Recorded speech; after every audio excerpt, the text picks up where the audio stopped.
All right, what's up, everybody? Welcome back to the channel. And today I got a good one for y'all. And I'm saying y'all, I'm bringing the country out of me, right? So this, oh man, bro, this is honestly, I feel like we're living in a comedy, like a parody of real life when I see stuff like this.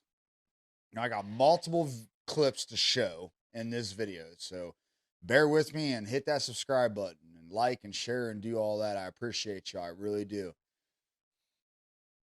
I'm going to play this first clip about Nancy Pelosi being awarded the Presidential Medal of Freedom by Biden. A crook awarding a crook. Liar awarding a liar. Okay. A non-public servant awarding a non-public servant. Okay, this is where I'm going with this. And then I got two more clips. It's going to show her debating at Oxford. And then a guy named Winston Marshall. And the reason why I'm showing him is because I think he started it off, I think. But the clip, I just think he nails it. I don't agree with everything point he makes, but I agree with a lot of it. And it'll just show how panicky the Democratic Party, the leaders of the Democratic Party, I'm not going to umbrella everybody in the Democratic Party, because some of them have actual brains and they think for themselves. They're just trapped by the system, and I feel bad for those people. So let's go ahead and watch this first clip of her getting the Presidential Medal of Freedom, which to me is a disgrace, dude. So let's go ahead and watch this. Let's check it out. Here, bumbling Joe Biden present this award. 61 years ago, President Kennedy established the Presidential Medal of Freedom to recognize, quote, any person who has made an especially meritorious contribution to the security of national interests of the United States or world peace, cultural or other significant public or private endeavors. Today we have... Now listen, I know it is easy to fumble your words sometimes. I do know that. When you talk a bunch and you're talking, you're not going to be seamless every single time. You're going to make mistakes. It's just facts, right? But every time this guy opens his mouth during his presidency and why he was, I guess, running from a basement, telling people that if you don't vote for me, you ain't black. He just, it's like, come on, bro. This is weak, man. Like, I think Trump's going to do a way better job, okay? But I don't even think he should be running for president. Dude, we got guys in their 80s, dude. It is mind-blowing. But anyways, let's get back to it. I have another extraordinary honor to bestow on the nation's highest civilian honors of 19 incredible people whose relentless curiosity, inventiveness, ingenuity, and hope have kept faith in a better tomorrow.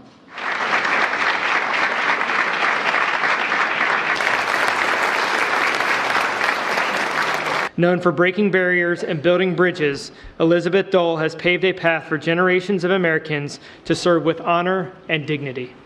From Irish Catholic roots in Cleveland, Phil Donahue rose to transform television and reshape the... Damn, that's Phil Donahue? Jeezel. He got old. Bro, he didn't even look the same. I remember watching him on TV. What the heck? It's amazing how your facial features can change when you get older. It is amazing. Like, all dudes get huge ears. I hope I don't. National conversation. Powered by faith, family, and teamwork, Katie Ledecky is a symbol. I'll be honest with you, dude. I don't even know who all these people are, and not to brush over, but I want to get to the Nancy Pelosi thing because that's what we're talking about, because she's one of the leaders of the Democratic Party, even though she's out as the Speaker of the House. You know, she's still got influence. She's still doing that insider trading. But let's get to it. Let's get to it. Hold on. Whoa. Is that Kamala? Equal parts perform. No, okay. Sorry, the little screen down below. I thought it was Kamala. Hold on.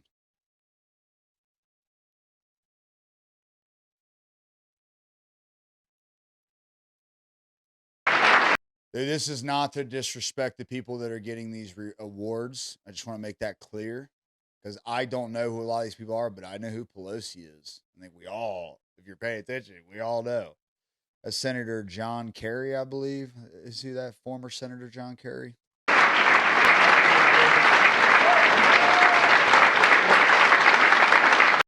Gotta get around a big boobs. 61. Okay, dude. So they didn't play the clip. It's irrelevant. She got awarded the Presidential Medal of Freedom. She, Biden goes on to say after that she was one of the best speakers of the House, blah, blah, blah, giving her all these flowers, dude. And let me tell you, my grievance, I guess you would say, or my disgruntled behavior towards Nancy Pelosi has been there since I was 19, 20 years old. Because back then, in the early 2000s, when I was getting ready to deploy to Iraq, she was talking about giving illegal immigrants back then Social Security for people that are of age that just got here. And I'm like, you have to be out your mind. She's been spewing nonsense for decades, just like Biden, and lying about where he's been and how he grew up and his college accolades and all that, dude. They're liars. So, with that being said, get off that. We're gonna go through this Nancy Pelosi argument, and I'm not going to play everything, but we're gonna go through some of the highlights. And I might miss some things, but we're gonna go through it, and then we're gonna go through Winston Marshall's argument, and then I'll wrap it up with some of my own thoughts. So let's go. Good evening. Thank you all very much for this very stimulating evening. Mr. President, congratulations to you and your officers for bringing us together to discuss this very important challenge. To discuss this very important challenge. Why does she sound like she's chewing on her tongue when she's trying to talk?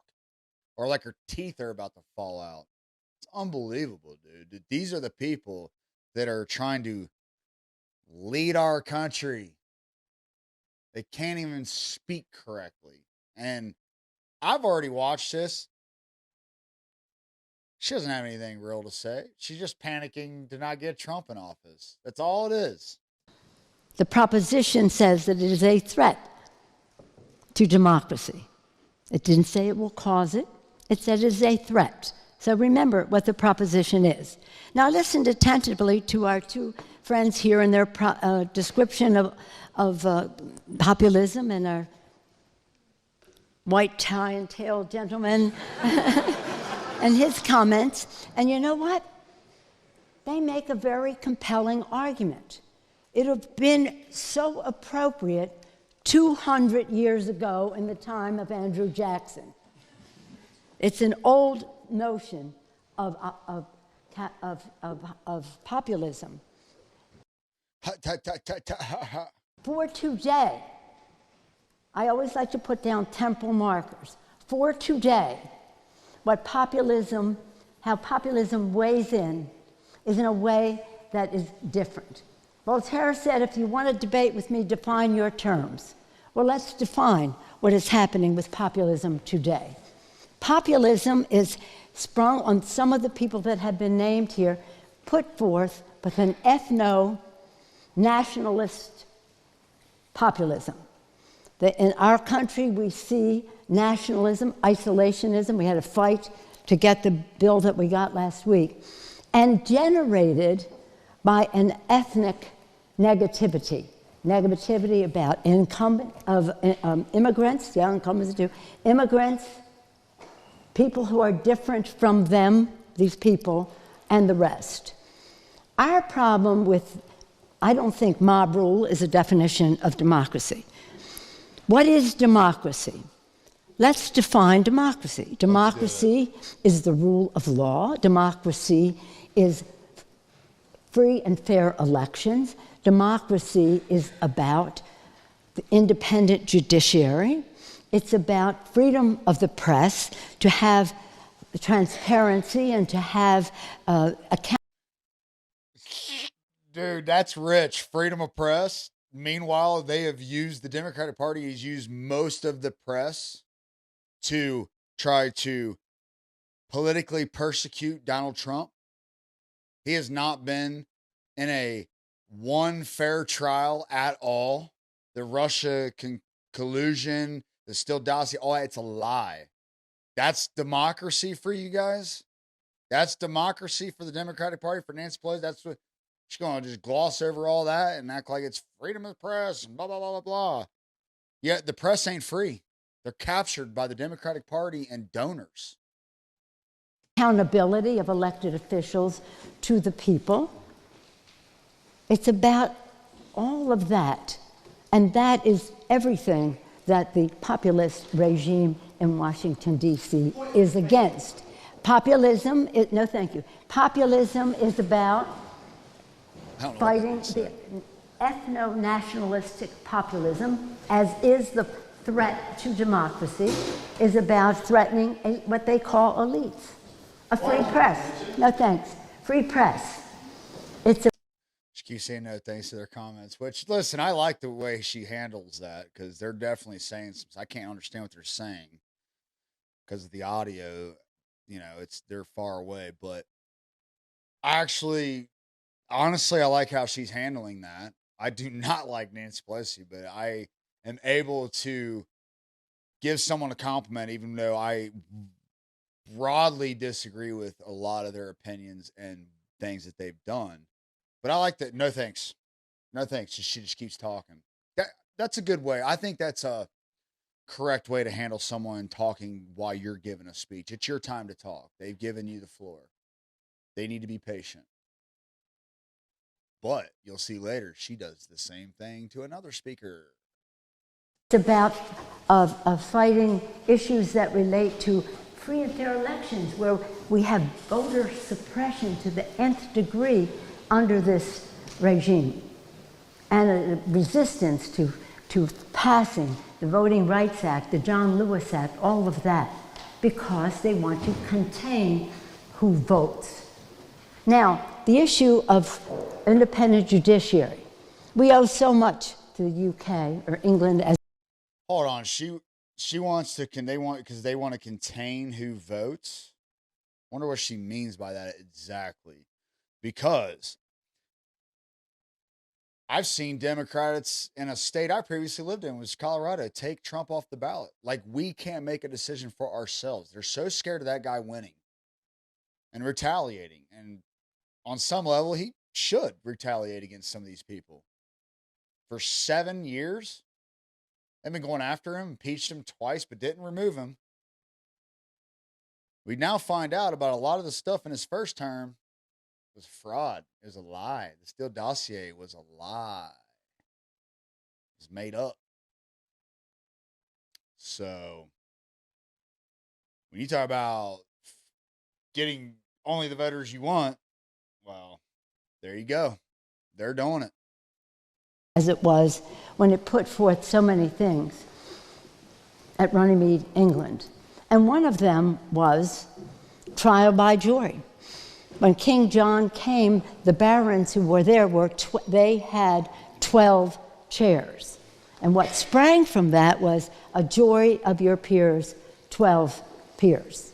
And that sprang from Man, why is she trying to give a history lesson to people about their own country in their own country? Like, just get to the point, lady. And why do these old Democratic leaders and Republicans, bro? I ain't picking sides.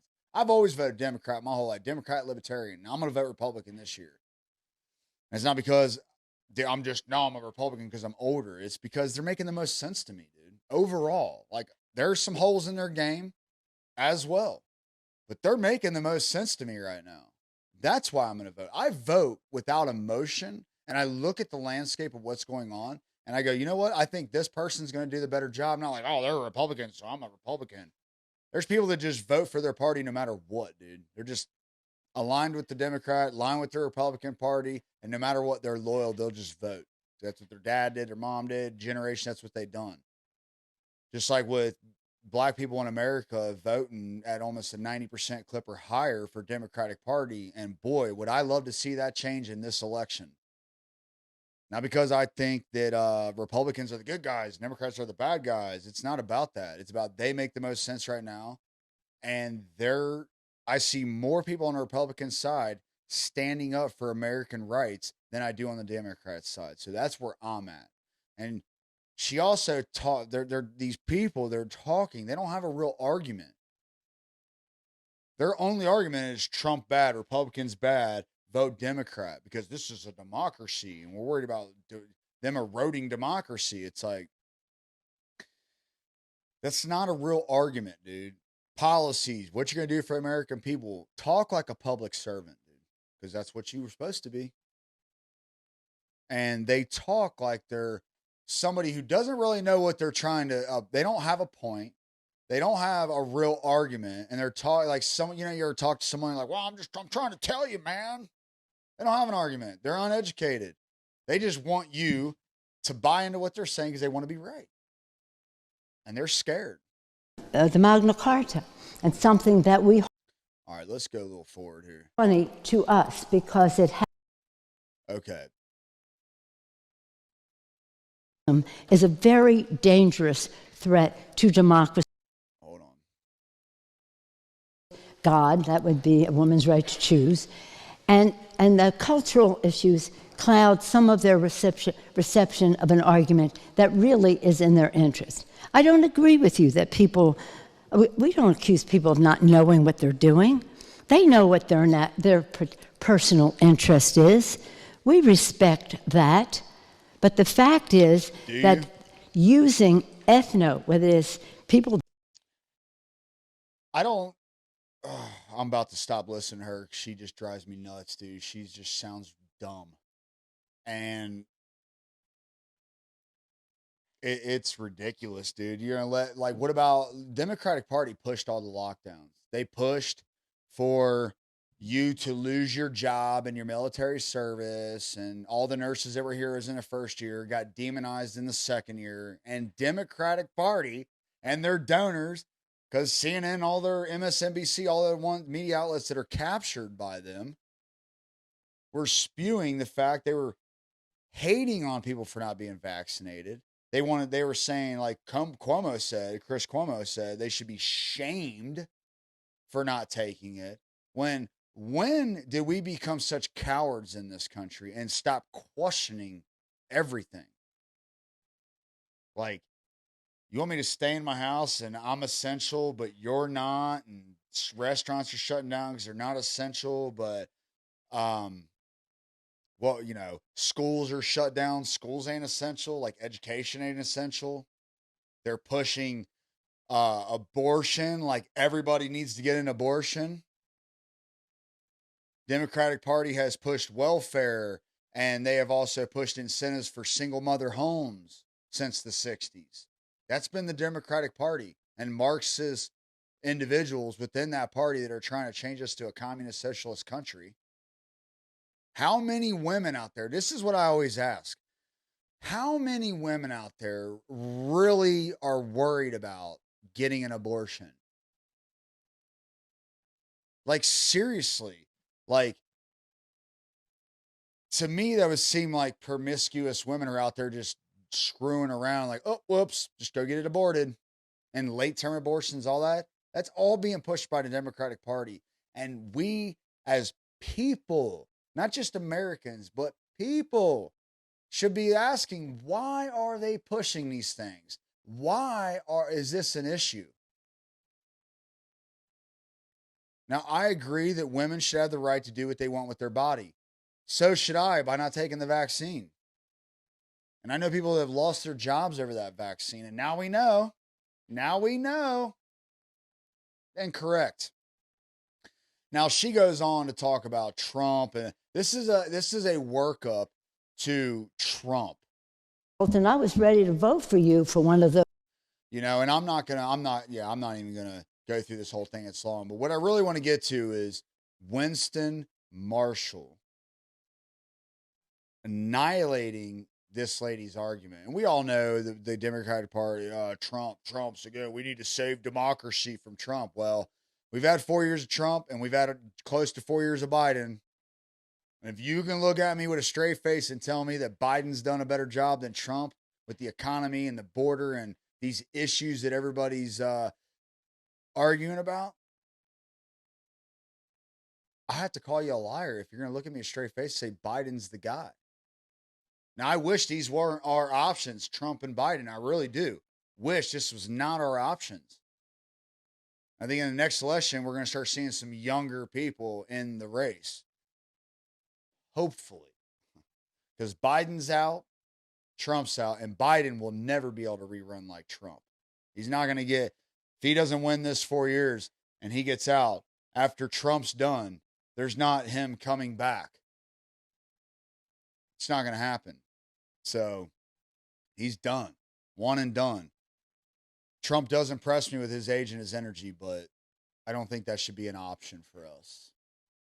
I just don't. So now we're going to get to Winston Marshall. And he argues that populism, like you can see on the screen, is not a threat to democracy, but rather is democracy itself. So let's go. I now look to Mr. Winston Marshall to close the case for the opposition.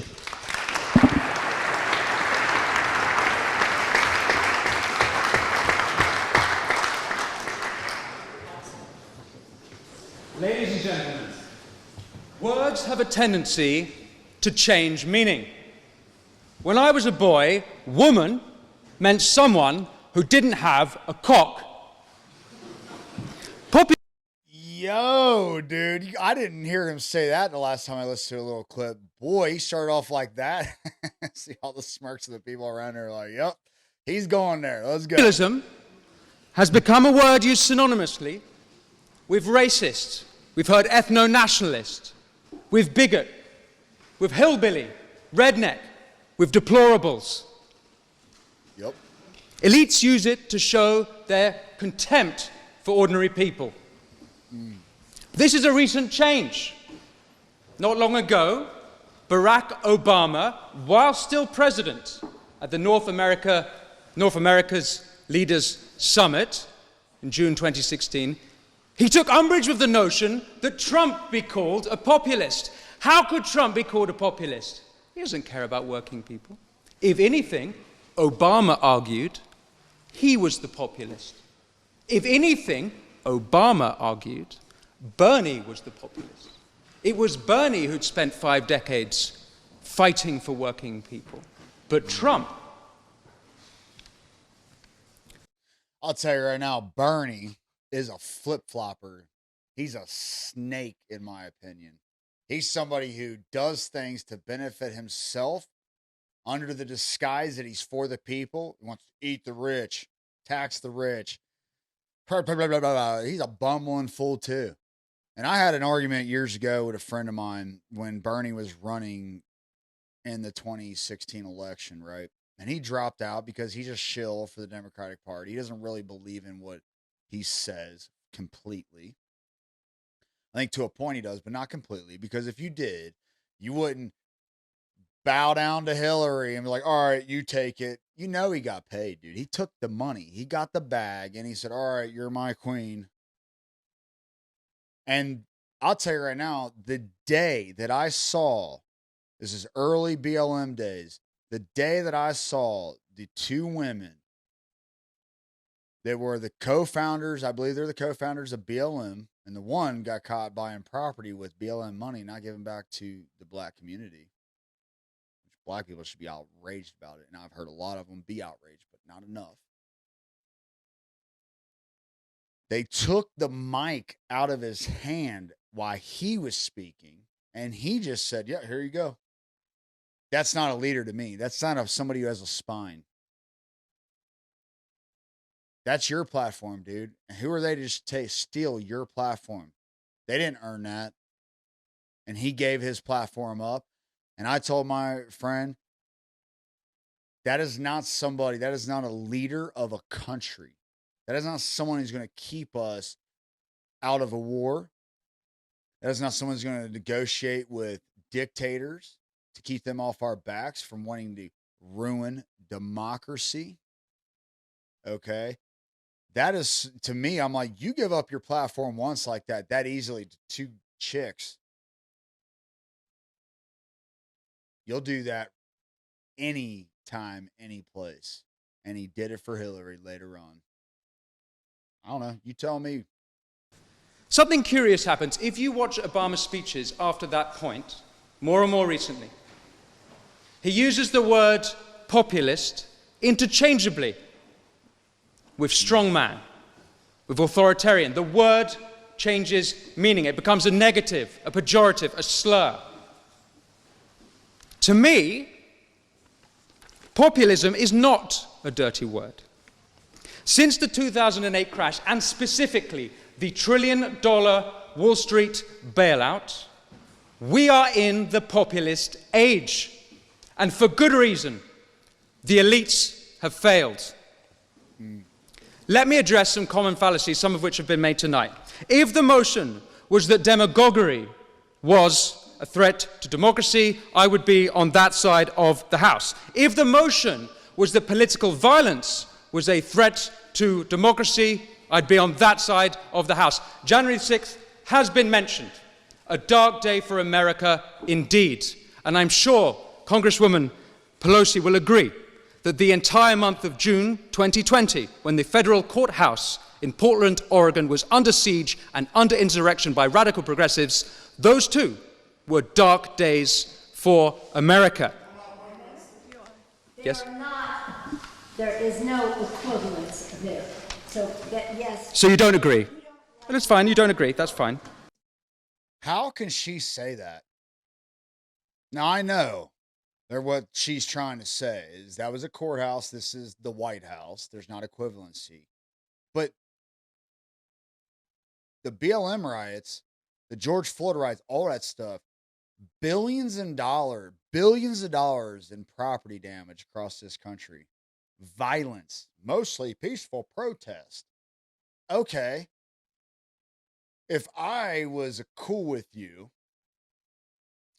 and you say something I don't like and then I punch you in your mouth, would you say I was, at the end of the day, would you go describe our interaction after that as, would you call the cops and he hit me? Would you say, well, he was mostly peaceful until he punched me in the mouth? No, because there's an escalation process before you punch someone in their mouth or they punch you in their mouth. There's an escalation process. And that escalation process is not mostly peaceful. That's why it becomes to the point where you punch or get punched in the mouth. And there was people, I saw a video of a guy who's like, we got a Trumper. They ran over and shot the guy for having a MAGA hat on. And that video, I don't know if they took it down, but I saw it with my own two eyes. It was not fake. People were not being shot and murdered, and they did not destroy the White House on January 6th. By definition of insurrection, it was not. But boy, is this all they have? And they took Trump's words completely out of context, and he's going to get into that here in a minute. I love the way he's handling this, by the way. But it is not like what happened on January 6th, which was an insurrection incited by the President of the United States. She's proving his point about the elites not having any thought for the working class people, the regular people. They're tyrants. Because look at the way she's pointing her finger at everybody. Like, I'm trying to tell you. You better listen to me, buddy. Because I'm the authority here and I know what I'm talking about. Okay. So you don't agree? But you'll condemn those days. My point, though, is that all political movements are susceptible to violence and indeed insurrection. And if we were arguing that fascism was a threat to democracy, I'd be on that side of the House. Indeed, the current populist age is a movement against fascism. I've got quite a lot to get through. Populism, as you know, is the politics of the ordinary people against an elite. Populism is not a threat to democracy. Populism is democracy. And why else have universal suffrage if not to keep elites in check? Ladies and gentlemen, given the success of Trump, and more recently Javier Milei taking a chainsaw to the state behemoth of Argentina's bureaucratic monster. If you don't know who Javier Milei is, he just became I think they call him the president down there. Some places are prime minister and presidents, but of Argentina. And boy, he went through, and it was just like, we don't need this cabinet, we don't need this, we don't need this. A lot of this government, get it out of here. You'd be mistaken for thinking this was a right-wing populist age. But that would be ignoring Occupy Wall Street. That would be ignoring Jeremy Corbyn's For the Many, Not the Few. That would be ignoring Bernie against the billionaires, RFK Jr. against Big Pharma, and more recently, George Galloway against his better judgment. Now, all of them, including Galloway, recognize genuine concerns of ordinary people being otherwise ignored by the establishment. I'm actually rather surprised that our esteemed opposition, Congressman Pelosi, is on that side of the motion. I thought the left was supposed to be anti-elite. I thought the left was supposed to be anti-establishment. Today, particularly in America, the globalist left have become the establishment. Dude, I couldn't agree with that many more, man. The Democratic Party to the left has become like, I thought Republicans back they were about the warmongers, right? And they kind of was. There was a lot of them were like, let's go to war. But it seems like there's been a huge shift to the left under Trump, we weren't in any wars. As soon as Biden gets in there, dude, all hell breaks loose. Because he's a weak leader, and they're for the elites. And that's what the Democratic Party to the left has become. And I'm with him on that one. I suppose for Ms. Pelosi to have taken this side of the motion, she'd be arguing herself out of a job. But it's here in Britain where right and left populists united for the supreme act of democracy, Brexit. Polls have showed the number one reason people voted for Brexit was sovereignty, for more democracy. Point of information. Thank you. What was the response of the Brussels elite? They did everything in their power to undermine the democratic will of the British people, and the Westminster elite were just as disgraceful. As we've heard, David Cameron called the voters fruitcakes, loonies, and closet racists. The Liberal Democrats did everything they could to overturn a democratic vote. Keir Starmer campaigned for a second referendum. Wow. Elites would have had us voting and voting and voting until we voted their way. Indeed, that's what happened in Ireland and in Denmark. Let's look at some of the other populist movements. The Hong Konger populist revolt is literally called the pro-democracy movement. The farmer revolts from Netherlands to Germany, France, Greece to Sri Lanka. Farmers are taking their tractors to the road to protest ESG policy that's floated down to us from those all-knowing, infallible elites of Davos. The trucker movement in Canada became anti-elitist when petty tyrant Prime Minister Justin Trudeau froze their bank accounts, not the behavior of a democratic head of state. I'm so glad he brought that up because, yeah, what's that about, dude? You're for the people. We're for democracy. Except for when you protest and the trucker was actually peaceful. You can actually say that was peaceful. They were just driving in the name of, I guess, they just tired of tyrannical governments taking over the American people, the people of Canada. And they decided to go on strike and drive. It's basically the gist of it. And they froze their bank accounts. And they went after people that donated to the truckers' drive. Is that democracy? Or is that tyrannical government overreach? I don't know. It's a question you need to ask yourself, y'all. And I ask myself that a lot. And that's why I come to the conclusion that it was a tyrannical overreach Those people should have never been bothered. Let them do their thing. If you believe in what you believe in and you really think they're wrong, debate. Talk about it. The Gilets jaunes in France, ULEZ in London, working people protesting policy that hurt them. And how are they treated? They're called conspiracy theorists. Mm-hmm. They're called far right. Yep. By the mayor as well. Ladies and gentlemen, populism is the voice of the voiceless. The real threat to democracy is from the elites. Now, don't get me wrong, we need elites. If President Biden has shown us anything, we need someone to run the countries. When the president has severe dementia, it's not just America that crumbles, the whole world burns. But let's examine the elites. That's right. European corporations spend over 1 billion euros a year lobbying Brussels. US corporations spend over $2 billion a year lobbying in DC. 2/3 of Congress receive funding from pharmaceutical companies. Pfizer alone spent $11 million in 2021.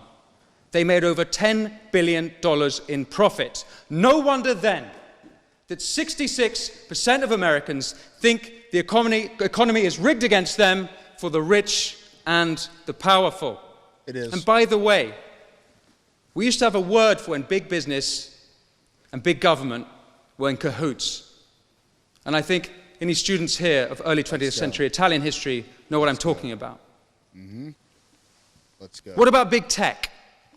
Throughout the pandemic, Biden's team, the FBI, and the Department of Homeland Security colluded with big tech in censoring dissenting voices, not kooky conspiracy theorists. Facts. People like Dr. Jay Bhattacharya, the Stanford epidemiologist. People like Harvard scientist Martin Kulldorff. People spreading true information, not misinformation, true information at odds with the government narrative. Need I remind you, democracy without free speech is not democracy. That's right. And when you have a pandemic going on and you have one side going, just take the vaccine, just take it, just take it, just take it. Now you need boosters. And simultaneously, at the same time, they're silencing virologists. They're silencing people that actually worked on the mRNA vaccines. The technology that was patented by certain individuals, they were silenced and hated on. Why would that be? Because they don't want the truth out. They don't want you guys to know that the vaccine's not going to work, that you can still transmit the virus to other people when you're vaccinated and even boosted. How long the vaccine actually lasts. How it is not as good as actual natural immunity, because they want you to comply and just take the virus, take the vaccine, because they're making billions of dollars. I don't know. Seems crazy to me, dude. This was a direct breach, by the way, of the First Amendment. That's right. Before COVID, intelligence services colluded with big tech to have Trump suspended off Twitter. Yes, the same platform which hosted the Taliban and Ayatollah deaf to Israel Khomeini, they thought the president crossed the line when he tweeted on Jan 6th, quote, "Remain peaceful, no violence, respect the law and our great men and women in blue." Sound like an insurrection to you? Let's hear that again. Hold on. Let's hear that again, dude. President crossed the line when he tweeted on Jan 6th, quote, "Remain peaceful, no violence, respect the law and our great men and women in blue." That's a quote. You may be thinking now that Trump is a populist. You are right. He didn't accept the 2020 elections, and he should have. So should Hillary in 2016, so should Brussels, and so should Westminster in 2016, and so too should Congresswoman Pelosi, instead of saying the 2016 election was, quote, hijacked. Quote, hijacked. Dude. Thank you. It's a freaking joke. She just admitted it, dude. 2016 was hijacked, but 2020 was all good, right? Don't look over here, smoke and mirrors. Hey, Biden was voted for president ever, dude, who never left his basement and told black people that if you don't know who to vote for between me or Trump, and you vote for Trump and not Biden, you ain't black. That's not racism.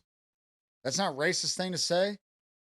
Like, hey, dumb black people, you idiots, you should know who to vote for. The Democratic Party, Big Papa here, is going to take care of you. Or I'm going to tell you I'm going to take care of you, and then you're going to vote and get me in, and I'm going to leave you stranded. And that's exactly what's happened under Biden. All these illegals pouring in, and black people and Hispanic people that are born and raised here that are real Americans are being pushed out for illegals. Or you could just say for votes. I don't know. That doesn't mean that we don't accept the results of it. Okay. That's exactly what you What mean. about the mainstream media? Let me read you some mainstream media headlines. The New Yorker, the day before the 2016 election. The case against democracy. The Washington Post, the day after the election. The problem with our government is democracy. The LA Times, June 2017. The British election is a reminder of the perils of too much democracy. Vox, June 2017. The two eminent political scientists say the problem with democracy is voters. New York Times, June 2017.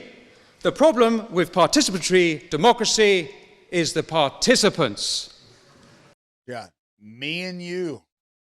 Our vote, we're idiots if we don't vote for the right side, right? And I'm talking about Republicans. I'm talking about for the side that they think is the side that's going to fix everything, or keep the old guard in.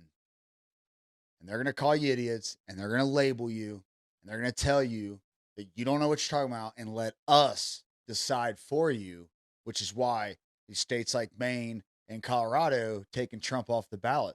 We got you. We'll make the decisions for you. Your vote doesn't matter. Okay? We don't want you to vote for the wrong person, do we?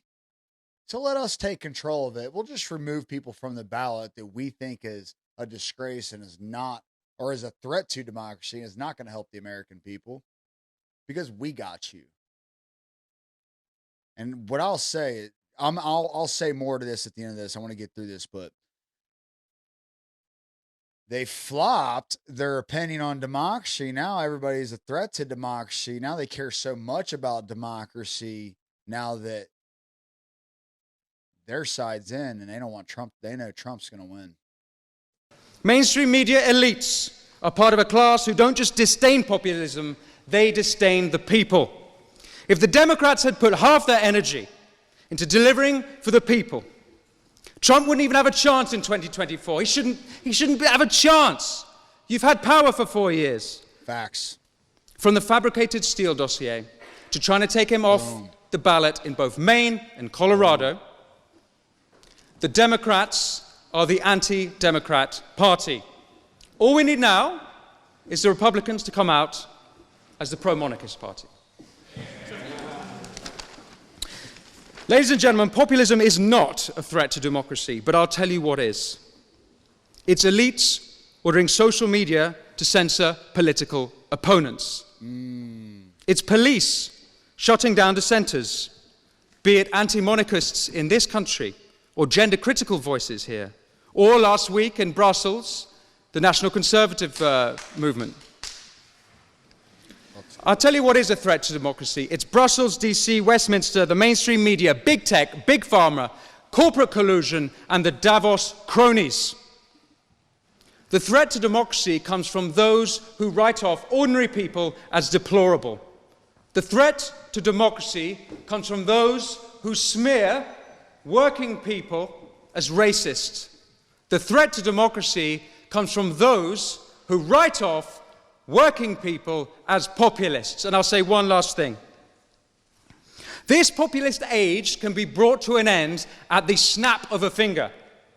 All that needs to be done is for elites to start listening to, respecting, and, God forbid, working for ordinary people.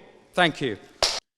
That's right. They're supposed to be public servants, especially people in government. I'm talking about people that run corporations, but how do you think these people have millions and billion-dollar corporation because they have people working for them? You can't do it by yourself. Like, I run my business by myself. I just hired this year a tax professional and a tax guy to run my books for the year and keep me on track, okay, with my taxes. Because I'm not a tax person, and I screwed a little bit up. Not a lot, but a little bit. And I'm on track this year. Because I know that there's certain things that I'm not going to do when I'm spreading myself so thin. There's going to be things that I'm going to fall short of. So you have to hire people. And this year is the year of me leveling up. And I will be hiring somebody to help me run like scheduling and all that stuff. Paperwork, filing receipts, categorizing, stuff like that. It keeps me out there making money more of my time. My point is, no business can ever run by a person by themselves. Especially the bigger you get, you scale up, you're making millions of dollars, billions of dollars. You need these people. These are working class people showing up every day for you. And their opinions don't matter. What do they know? Not everybody's an entrepreneur, and everybody has what it takes. But some people are entrepreneurs. Some people are really good for your business, but they're never going to be worth millions of dollars because that's not how they think. But that's okay. We need people like that. If everybody was an entrepreneur, there'd be no employees. Everybody be trying to run shit by themselves. I like what Winston Marshall had to say here. Very well done speech. Straight to the point. Not a bunch of word soup. Just like Pelosi. Or just babbling. No real point. She doesn't make any real points. So I want to share this, and I'm with him. Like, if the Democratic Party fixed the border, didn't get us in a bunch of wars immediately, didn't shut down and label people that they disagree with as like fascism, right? You're Nazi, propaganda, you hate freaking trans people. It's like, dude, stop. If you stop doing that, Democrats, there'd be hands down, it'd be a clean sweep. You'd be in control of the presidency for the next 4 years, 8 years straight. But you're still on Trump's bad guy, orange man bad, and all these lawsuits and going after him for stuff that you're doing yourself. But he's doing it worse. The way he's doing it is bad. The way we're doing it is just and for democracy. I hope y'all enjoy this. I hope this gets y'all thinking in the right direction like it has me. And amongst other things that have got me thinking in the right direction, is important that we discuss these things between each other. Don't divide each other, especially in your own home, your brothers and sisters, mothers, uncles. Don't create division within your family. Let's talk about this stuff and decide what's really going on. That's all I'll leave you with. So, till next time, peace. I've traveled so far, couldn't tell you how far. Feels as though I have been a million places at once. Many lives I have lived, many battles I fought and lost.